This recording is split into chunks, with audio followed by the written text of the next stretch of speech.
Guys আমার নাম আরিশা, আমি প্রিয় ঋতু নিয়ে আবার কিছু একটা বলবো। গাইস শীত কেন আমার প্রিয় ঋতু, এটা কথা আপনারা শুনে রাখেন।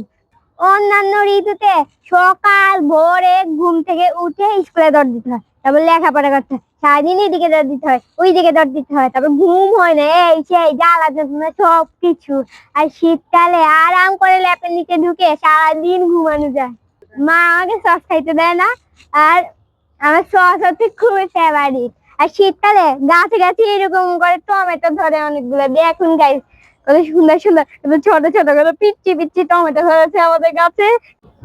আর গাইস এই টমেটো দিয়ে সুস্বাদু সস বানিয়ে খাওয়া যায় ইচ্ছে মতো, আর বাজারে ওই সসের মতো আনহেলদি না। আর যত ইচ্ছে তত খাওয়া যায়, মা এক ফোঁটাও মানা করে না, আর গোসল করতে একটু ইচ্ছে করে না। আর শীতকালে যত মাস ইচ্ছে করলে 1 মাস 2 মাস পর পরে গোসল করা যায়।